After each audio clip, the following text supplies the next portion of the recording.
What if I told you there were African kings ruling Indian sultanates while Columbus was still looking for America, and that one of them commanded an army of 50,000 men, defeated the Mughal Empire repeatedly, and his empire lasted 3 centuries? Yet your history books never mentioned his name? The story of the Siddis, the African Indians, isn't something that happened in the margins. It's a dominion carved out by genius, built through military cunning, often erased by deliberate forgetting. Travel back to the 1540s. A boy is born in Harar, Ethiopia. His name is Chapu.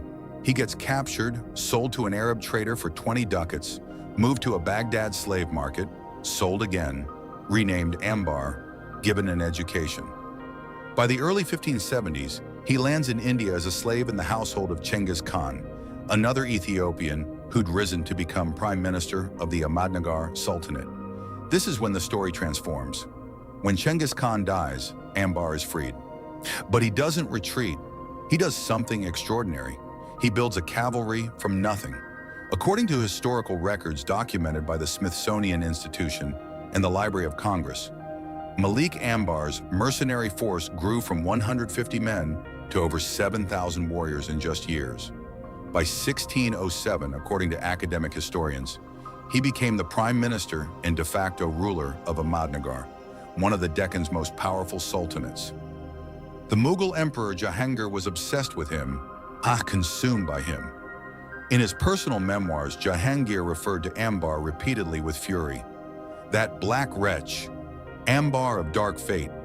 A commissioned court painting showed Jahangir shooting an arrow through a decapitated head, Malik Ambar's head.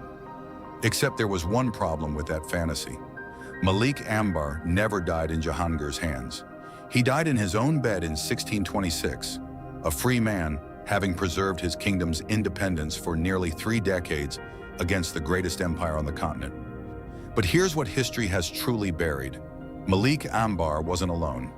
In 1487, roughly 400 years before your great-grandparents were born, 4 African sultans seized the throne of Bengal. According to historical records and coins recovered from that era, these weren't minor figures. The Bengal Sultanate controlled vast territories. These 4 African rulers commanded armies of thousands. They issued royal currency. They governed with the authority of sovereigns. One of them, Saifuddin Firuz Shah, was remembered by contemporary historians as just and benevolent, a leader who brought stability through wise governance. That lasted until 1494, when political instability and rival factions ended their reign. Then came the kingdoms that endured. The Siddis established Janjira state on the west coast of India in 1618. According to historical documentation, it was never conquered, not once. For 330 years, from 1618 to 1948, this fortress island kingdom, ruled by African descendants, resisted Portuguese fleets, Maratha armies, and British colonial forces. The island itself is considered one of the finest specimens of naval fort architecture ever built. The last city ruler, Sidi Muhammad III, didn't surrender to military defeat. He made a choice. In 1947, after independence, he voluntarily merged Janjira into the Indian Union. His descendant, Sidi Shah Mahmud, still lives in the ancestral palace on a cliff overlooking Janjira, respected and honored by the people whose ancestors he ruled. Sachin came next. Established in 1791 after a succession dispute, this smaller kingdom covered just 49 square miles but had 26,000 inhabitants. It had its own currency, its own coat of arms, its own cavalry. It was a functioning nation-state, Hindu and Muslim, Indian and African, woven together in governance that lasted until 1948. They built mosques that still stand. The Sidi Said Mosque in Ahmedabad, constructed in the 16th century, features stone screens so intricately carved that architects still study them. They created forts that military engineers regard as masterpieces. They patronized art, sponsored architecture, elevated entire regions economically, and then came the erasure. By the time independence arrived in 1947, the Siddis had become almost invisible in their own land. No textbooks told their children they descended from generals. No films celebrated their dynasties. The kingdoms merged into India. The stories stayed buried. An estimated 300,000 people of African descent live in the Indian subcontinent today. Most don't know they're the descendants of kings, generals, architects, and statesmen who built empires while the world wasn't looking.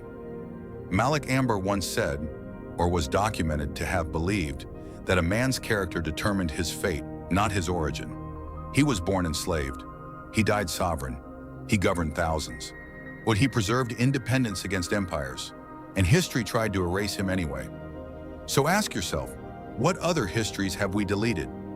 What other stories did we bury because they didn't fit the narrative we preferred? How many empires were built by people we decided weren't worth remembering? The Siddis remind us that Africa's influence extended far beyond what we've been taught, that slavery in different parts of the world followed different patterns, and that genius, ambition, and leadership emerge regardless of where you're born or where you're taken.